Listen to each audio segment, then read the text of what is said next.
Welcome back to the Insurgent Mindset. I'm Rondo Moses. And I'm Matt Tice. This is a podcast about challenger thinking in a world shaped by disruption.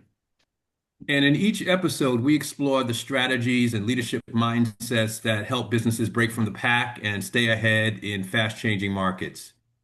You'll hear conversations, case studies, and insights from leaders who are applying these mindsets to thrive in this uncertain environment. So subscribe to our YouTube channel or follow us on Apple Podcasts or Spotify, and check out our companion blogs at insurgentsgroup.com for a summary of takeaways from each episode. Now let's get into today's conversation, Matt.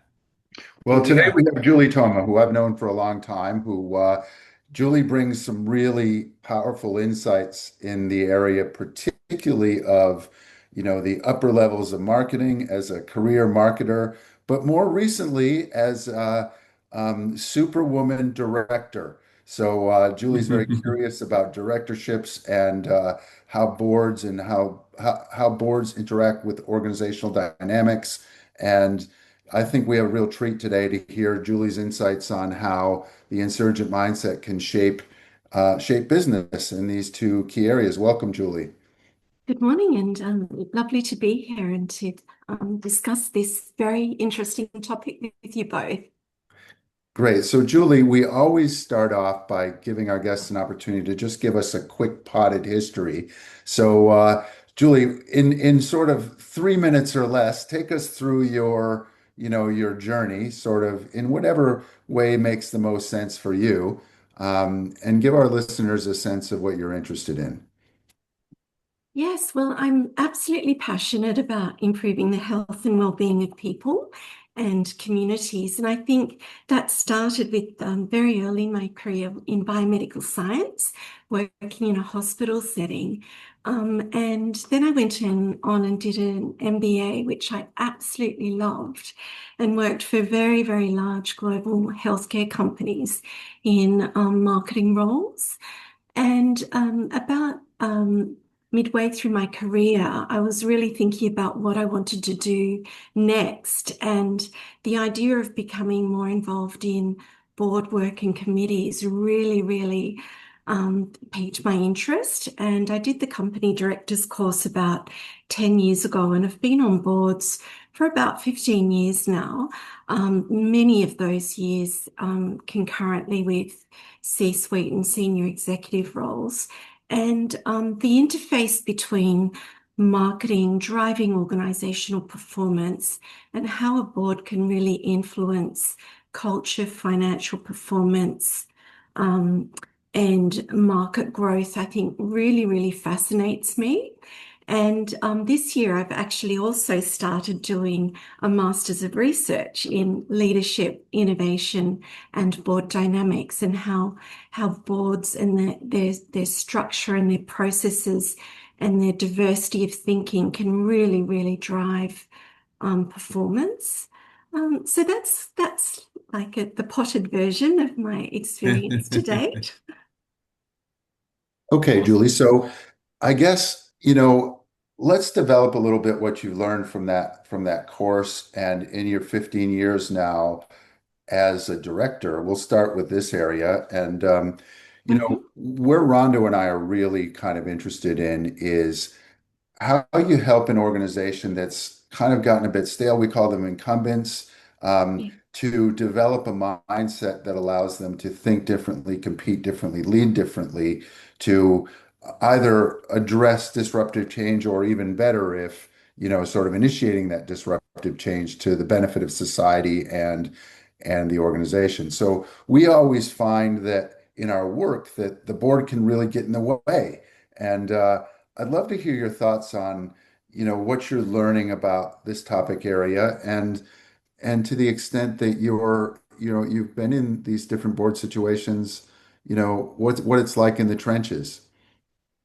Yeah, it's I have worked for some very large global companies that have got 150 years of history, and I have seen environments where the red tape and the risk-averse approach to innovation has really slowed that pace of change. And I've also worked in market-leading organizations where the leadership from the board and chair to the CEO and exec team are absolutely passionate about innovation. And I think if you look at the rapid reduction in half-life of Fortune 500 companies, Mm. Mm. down to 15 to 20 years now versus 60, 70 mid last century, the pace of change is really, really significant. And I think really, really good chairs and really good boards that have got strong diversity of thinking are really thinking way ahead. And what they can bring to the boardroom and to the organization is those connections, relationships across the industry, and that long-term view. So whereas your executive team are going to have a much stronger focus on this financial year and the next year. So I think if you have the right talent on the board with the right mindset around strategy and risk, not thinking about volatility, geopolitical risk, emerging technologies like AI, and in particularly in the health sector, there's so much change happening. As a board director, you're not doing your job, and your shareholders and stakeholders will punish organizations that don't have that innovation mindset being driven from the top of the organization. And so I think it's an incredibly important. Next week, I'm actually at the AICD Governance Summit. And last year, when I was at that, a lot of the conversation was very much around change, innovation, AI, and how boards can be leveraging diversity of thinking and approaching the number of people and the skills on the board to be really asking those questions and leaning into that. Hmm. And then, Julie, I think that I agree. And I think what you're sort of positing is that the board really needs to play a role, or directors, and more collectively, the board needs to play a role in really understanding and looking around the corner what's coming. Yeah. But it's inevitable that in every board and almost in every leadership, there's some part of that team that has sort of 2 feet on the brake and maybe a half foot on the accelerator. And so, and your point about some of these organizations have been around for 150 years, those on the side that haven't survived or aren't likely to survive, can you unpack some of the characteristics you see of maybe what makes an ineffective board in this area before we start talking about what makes what really makes it hum? Yeah. I certainly, from my experience, it's incredibly important to have that nice mix of people who have deep industry sector experience, those who bring really strong governance experience, and those that bring a really fresh, different perspective and mindset. So if you have a board that is looking through the rearview mirror and making decisions on what's always worked, what they have known from their very long and often very successful career in the sector,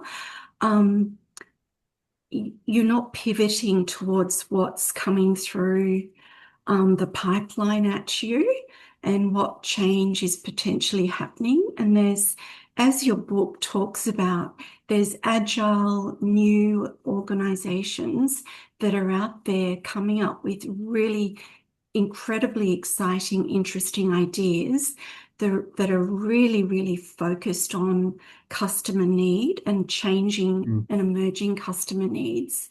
And they've got nothing to lose. So they're chasing these and they're doing really well.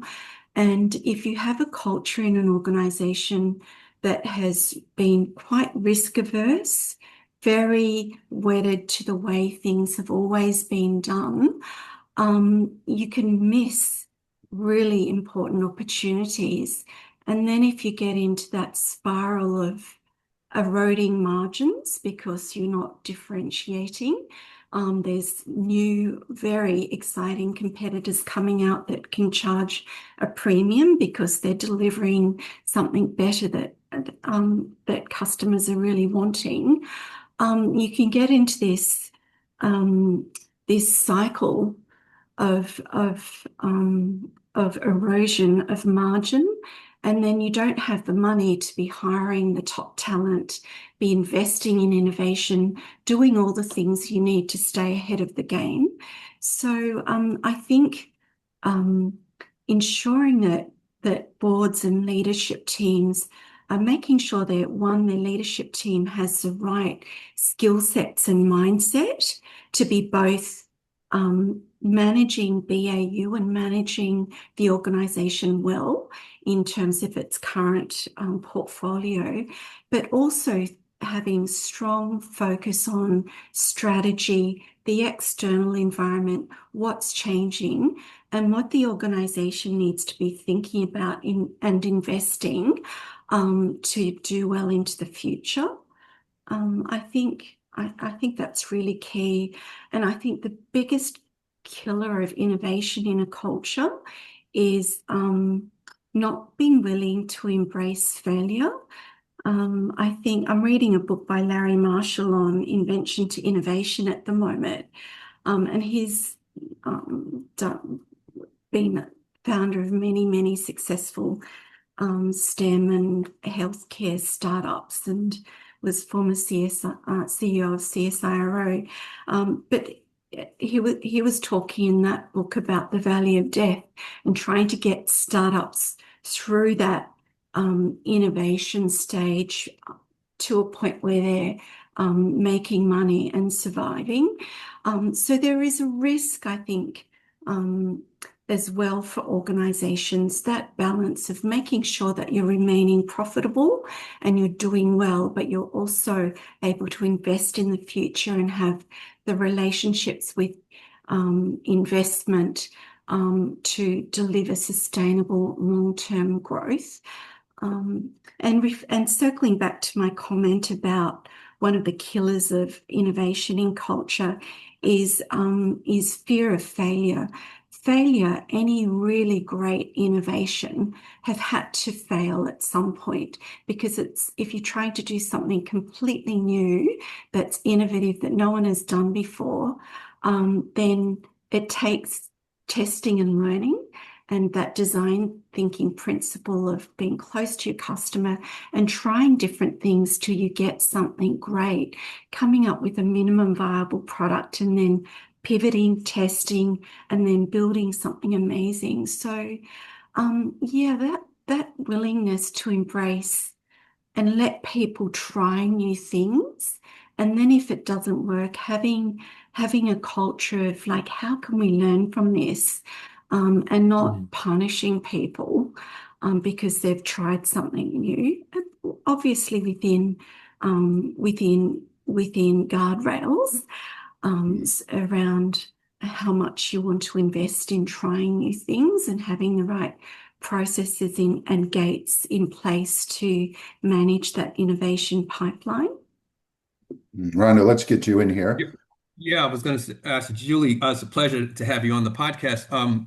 So listening to you talk, and one of the questions that I have in my mind is around when I think about the boards that I work with and through the clients and that I participated on. One of the questions or things we constantly have to do is think about board hygiene and governance. Yeah. So, is part of the challenge, some of the challenges that you've articulated, is that because of really clarifying the role of the board versus the management team. So, for example, what is the board's role in strategy, right? Development. Is board playing more of a passive role?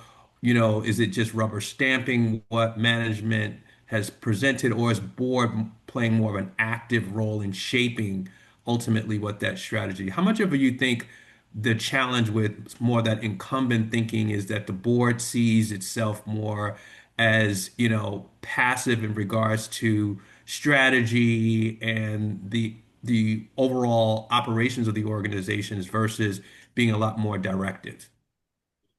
Yeah, it's very interesting. The academic literature has a couple of key models around boards. One is that monitoring and compliance role, and the other is really about bringing advice giving and bringing their breadth and depth of connections and curiosity and awareness of what's going on in other sectors and in the macroeconomic environment around the organization, that executive team might not have the time, the connections, or the capacity to bring all of that to the table. So I think really, really good organizations in when I've been in both exec roles and boards, really great companies, I think, co-design strategy together. So you bring that breadth and depth of knowledge of the board, and having a really strong board is really, really critical. And I think one of the challenges in the not-for-profit sector in Australia, in particular, is so many of those board directors are volunteers.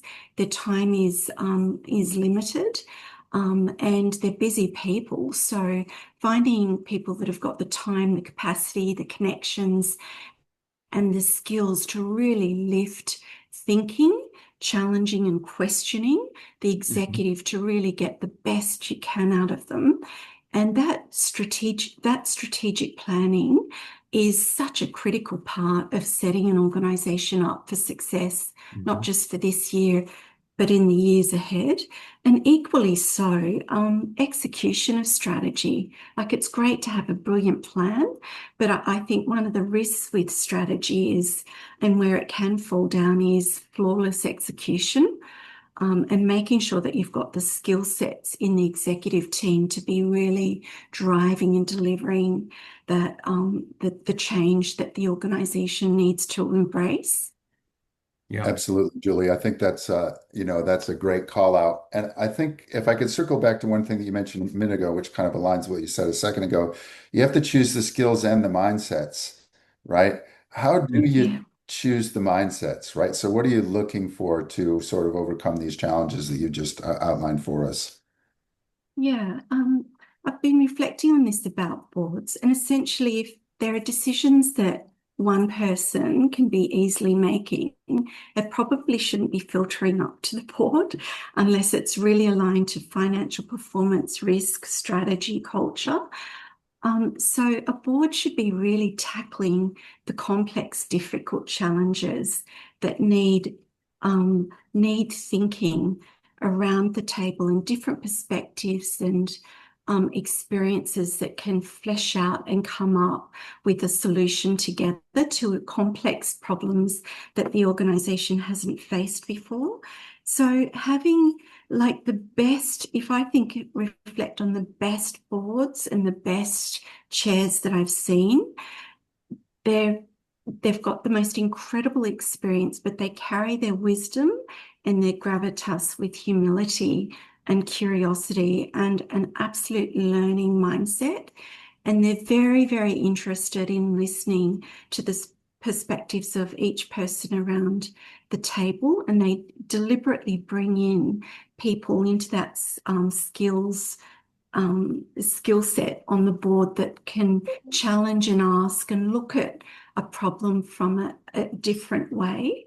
And I mean, people often think diversity is about gender and age and cultural background, but it's also about thinking.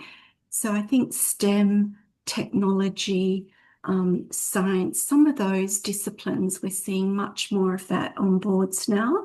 And yeah, and I think it's that making sure that you're asking really important, good questions that challenge thinking, challenge the status quo, challenge what could be changing and moving in the environment around the organization, and what they need to be doing differently to be succeeding in the not just now, this year, but in the medium and the long term as an organization. When you work with boards and they are thinking about refreshing, expanding the board or turnover in the board, are they actively thinking about, what are the perspectives or skills that we need to have on the board at this time in the company's evolution that will get us to the next stage and actively sort of seeking out those types of skills? Or is it more around relationships that board members may have that they can get people to join the board? Like, how are they thinking about finding the right talent for the board? Yeah, I think that's certainly been a really significant shift over the last, I would say, five years or so in Australia. And I think for the really high performing organizations, particularly listed or venture capital backed firms, that's at the forefront of their thinking, having the right mindset. And there's some very, very big regulatory changes in Australia in play now around reporting on climate change. So there's an incredible focus in that space at the moment. But boards are certainly the really high performing organizations that want to stay that way are certainly very, very focused on mindset and skill set around the board and really assessing and refreshing um, boards aligned to what their organization's needing now and in the future. And I think it's not happening in every board. And historically, boards there was a very high proportion of people with accounting or law backgrounds. But my background, as I mentioned, was science and marketing and communications and stakeholder management primarily. But I'm seeing a lot more interest in those skill sets in boards. And I think also the being really connected to and aware of the customer and listening to that customer experience lens, um, and being across digital transformation as well. I think I'm seeing a lot more boards really pivoting and looking for people that can bring not just that compliance, financial governance oversight, but some of those other really, really critical skills that are essential for business growth. Hmm. Julie, so much of what you described earlier also falls into this backdrop of urgency, right? Because the change is so fast in so many places that it's very difficult to keep up. What Yeah. role do you think the board has in terms of communicating that urgency, but also finding that balance that you described before of we have to perform today, but it's urgent for us to discover how to perform better or differently in the future. Just the the breadth of disruption across every industry is so pervasive. The board must play a role in sort of communicating that urgency. And I think, often boards, they don't meet that frequently. Um, there's a lot of, to your point, new regulation to deal with, and just um, orderly board matters that need to be taken care of that potentially crowd out some of that urgency. Do you think the board needs to play a role, and particularly the chair needs to play a role in setting that tone, the cadence, if you will, for how the firm paces itself against change? Yeah, I mean, strategy and financial performance are really important responsibilities of governance and of the board. So I think it was interesting because a board has to cover compliance, it needs to cover performance, how the organization's currently performing to all its KPIs, as well as strategy. And I think if you put strategy on the end of your agenda, you're never going to get enough time to discuss it properly because regulations and compliance and monitoring performance will always take a long time and more than you'd want them to. So I think being very intentional about putting strategy right up front on your agenda, making sure that the board is really visible and engaged in at least annual, really deep dive strategy with the executive is really, really important. And I think really good boards are really across anything that's happening in the sector or in the business world that is potentially coming or going to be impacting an organization, and making sure that that's communicated and filtering through.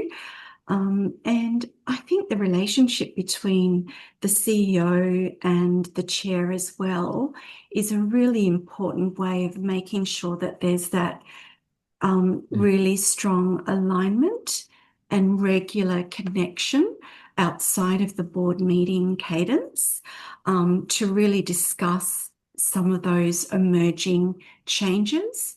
And I think also in an organization, pace of change, creating a culture where innovation thrives, continuous improvement is really embraced without creating like a culture of fear and things are about to all fall over. I think it's really important that boards and executives create a culture where there's that appetite to embrace and lean in to change, but in a really, really positive, constructive way that builds confidence and it builds a willingness to take risks within an appropriate environment where there's psychological safety to challenge, ask questions, try new things, and yeah, and help the organisation overcome some of those Yeah. things that are happening in the world around it. So, Julie, in your experience over the last 5 years or so, you think about insurgent organizations, insurgent boards with that kind of mindset. How have they Mhm. approached the acceleration of new technology like AI, for example, as opposed to more of the incumbent mindset thinking boards, the risk averse boards? How have they been approaching this proliferation of AI? Yeah, there's a fantastic book called AI Game On by a very eminent chair in Australia, and he was speaking at the Governance Summit last year about AI and really the opportunity. I mean, this is coming at organisations, an incredibly important thing to be across and embracing, and from small through to very large companies. It's absolutely critical that you've got the organisation and the board thinking about it, leaning in and testing in this space, having really clear policies around governance and privacy, and there's plenty of really great tools around that. But the pace of change in this space is really, really critical.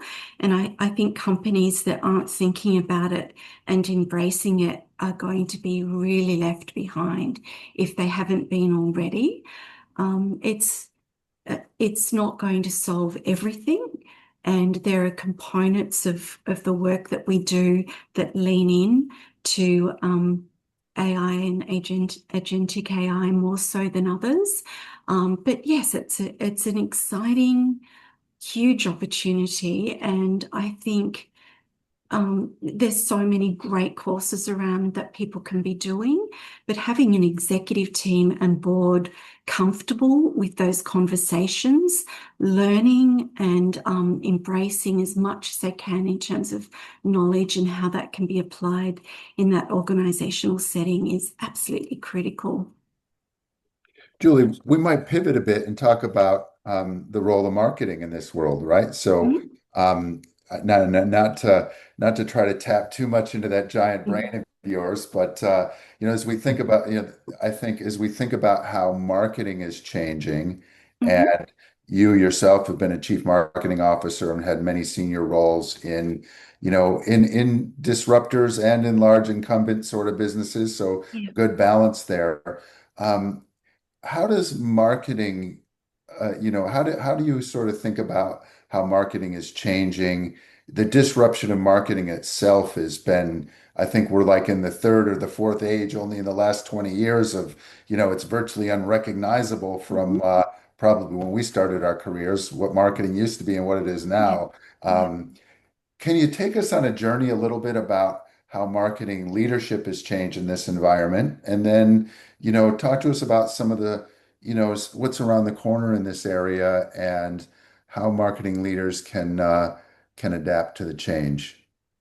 Yes, I think the biggest change in marketing has been the role of marketing and the interface between technology and IT, customer experience, and product innovation, product or service innovation, depending on which sector you're in.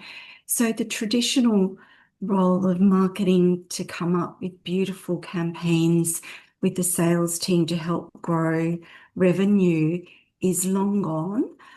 So much of what we need to do is working really, really closely with the CIO and the technology team to be leveraging data-driven insights, delivering really personalized, amazing experiences for customers that embrace a lot of this new and emerging technology. And I think the other really critical role of marketers, and there's often a chief customer officer or customer experience officer, but I think the role of customer experience officer, CIO, and CMO have merged in really, really good companies. You have all of three of those roles and skill sets working incredibly closely and effectively together, and being really, really in tune with customer needs. And I think marketing, also my experience moving up into that senior roles in marketing, you've got to be able to articulate the role of marketing and what marketing is doing in language that boards and CEOs understand.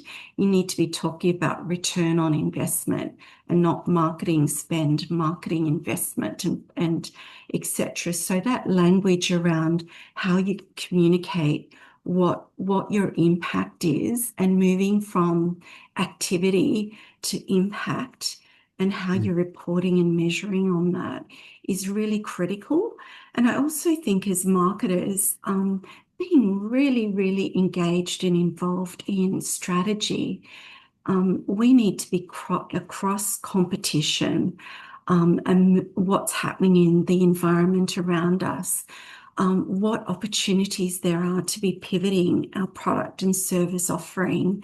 So marketing is so much more than coming up with really inspiring, beautiful, creative, successful campaigns. It's all of those insights and work that goes in behind the scenes to capture that magical creative moment that delivers that performance and that growth. But it's all those insights that I think are really going to drive change. And AI can help enormously in that space, collect like all of those data points Mhm. across the world and filter those into something usable for Hmm. organizations and marketers. Julie, how would you characterize then the disruptive or the insurgent marketer, if that's a thing? Like, if you were to sort of, and I love this idea of this holy trinity of the CIO, the CCO, and the CMO. But it sort of requires a completely different way of thinking about how the firm competes Yeah. almost, right? Mm. And it's sort of the difference of doing more of what we've always done versus doing something different. And how does the marketer think about that shift, right? Because it is safe to keep doing what you're doing, isn't it? Yeah. I think with journey mapping, with personas, with um, um, looking at insights that you can read through all your interactions with your customers, leaning into those and making sure in your strategic business plan that you're setting aside budget, time, and energy to be thinking about innovation in product and services and what your customers' emerging needs are and how the organization can be pivoting and adjusting to those. And also understanding, having that really good framework um, of where you're sitting versus your competitors, clearly defining what your unique value proposition is. And if you're struggling to define what that is, that's a big red flag. And you need to be doing some really deep dive work into your strategy and your organization, understanding your customers and pivoting and working on how you can be elevating the things that matter to really make sure that you've got a really sustainable competitive advantage. Um, and I Julie, think, can I challenge you on one of those things? yeah, Just so often, we're not competing with the same people we used to compete with.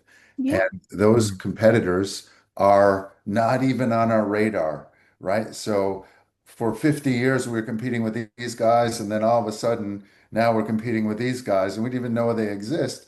Same with customers, right? So customer behavior is also changing. And mhm, we may have deep insights about an existing set of customers that they've either moved on or moved away from us, or they've changed, or potentially there's different sets of customers out there that we never might have targeted in the past.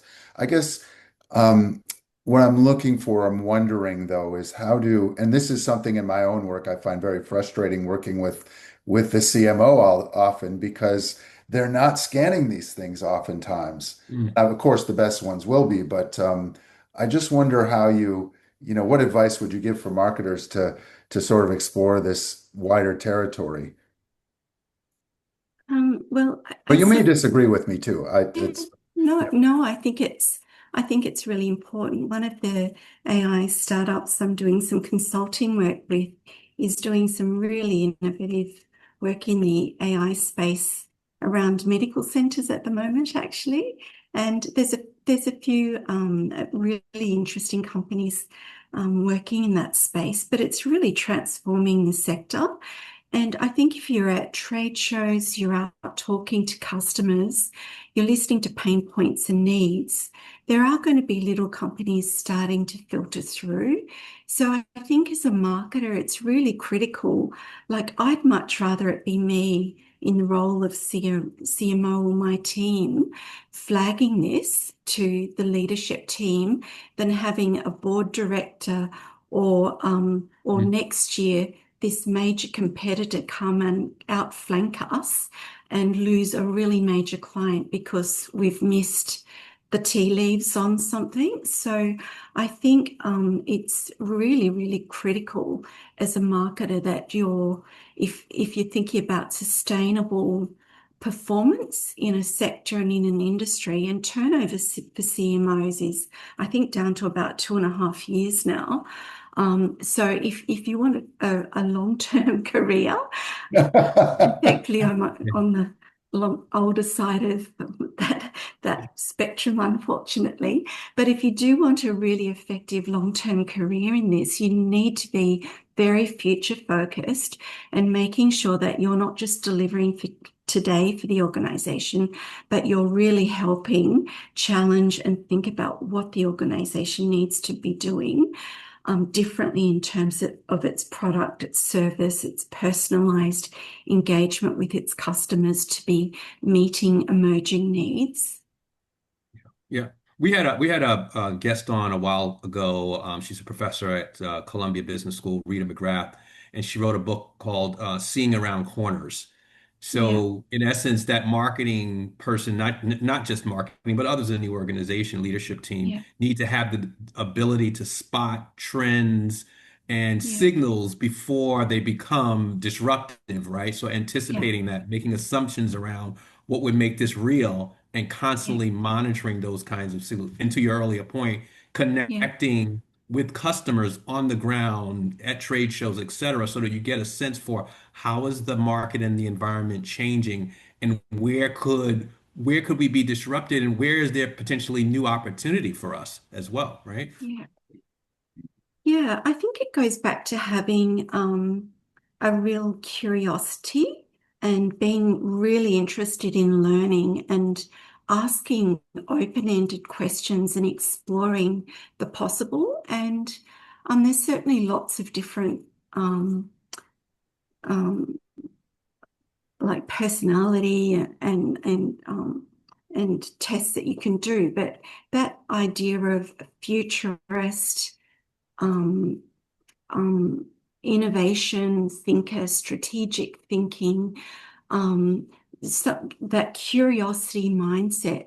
Not every person that you come across is going to be really big on that. That's why there's entrepreneurs and not entrepreneurs. Right. Um, but I think you need to have a few of those people in your team and in your organization that you really value and you appreciate and you listen to, um, because it's those people that can see around corners or at least ask the question about what might be around that corner that's absolute gold. And it goes back to that diversity of thinking and making sure that you've got different perspectives that you can be open to and embracing, because no CEO is going to have time to be able to pick up on every single possible opportunity or trend that's coming. But what they do need is really good people around them that are empowered to do some of that thinking for them. Mhm. Julie, you've mentioned that a couple times, building up that muscle to ask those questions, right? Yeah. Is that one of your big lessons for leaders, board, marketing, wherever? Um, I love that sort of notion of how do I discover how to ask the better question, if I can paraphrase what you just described. Yeah, I love it. And I think a really great suggestion that was given to me by an amazing chair and former CEO from Cochlear actually was, what's the second right answer to this question? And so Mhm. that when you're in a board and the executive are presenting a solution to a particular complex, challenging strategic issue, that you challenge them to think about how else could we be looking at this and solving this problem. And because there are going to be options, and good strategy is about limited resources and making choices and hopefully making the right choices. So if you're not even thinking about some of the other options or not even seeing that there could be another way of solving this problem, then you're limiting and potentially eliminating an option that might be more successful. I love Mhm. that. And I think, for young directors or for even young executives, sort of discovering that courage to ask those kinds of questions can be very Mm. challenging, right? And sort of building up that confidence to be able to do that is something I think we all should have in mind as we're mentoring young people. Yeah. Yes, and I think one of the other things you learn as well in a board is learning how to disagree without being disagreeable. And I think at new Mhm. board directors, learning that skill of asking questions and challenging, but in a respectful and polite way that really builds psychological safety and Yeah. curiosity muscle around the boardroom table is really important. So it's having that balance right. I think that's really critical.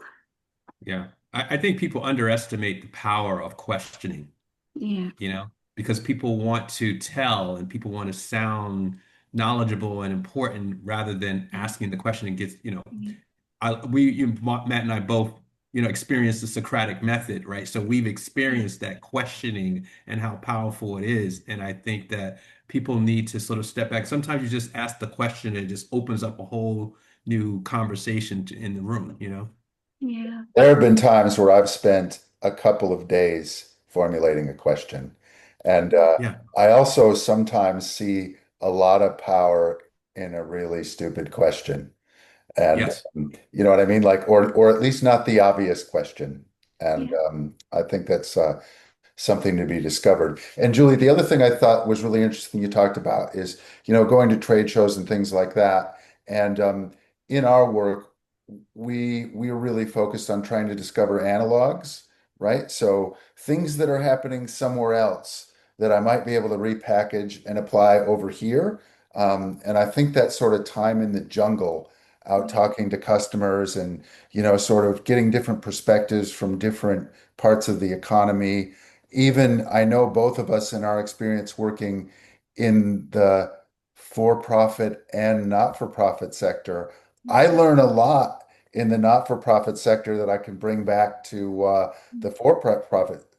Just one that you mentioned earlier was, you know, the notion of, is there a bigger story in here about impact, right? So, I don't Mhm. think 10, 20 years ago I was really equipped to ask that question, but now you start to say, like, what's the double win here? You know what I Yeah. mean? Where we can sort of have societal impact, but also create value for shareholders, which, we've had triple bottom line for a long time, but I think, the penny dropped on that for me is when you're all about impact and you have no money. And then over here, you're all about profit, but you don't care about impact. You bring those two things together, it becomes very powerful, for Mm. example. Yeah. Mm. Hmm. Great, Julie. Well, we probably need to wrap up. Any other like last lessons? Like if you were to think about like what are the two or three things you really want to impart to leaders that as summary points that you think would be relevant that Julie's jewels of wisdom? Right. Yeah. I think curiosity, courage, and compassion, I think are really, really valuable skill sets to have as both an executive and a board director. And yeah, and really encouraging and building a culture that brings the best out of people. And everyone comes with their innovation mindset and their A game to work because they love what they do. I think that would be my parting words and what has really inspired and driven my career and board portfolio to date. But it's been so lovely to speak with you both, and I love this topic. Could talk about it all day, but our time is up. And Indeed. yeah, look forward to reconnecting again soon. Julie, I have no doubt I'll run into you very shortly. So, but always a pleasure, Julie, and thank you so much for sharing your insights. And have a great weekend. And we look forward to having you on again at some point in the future.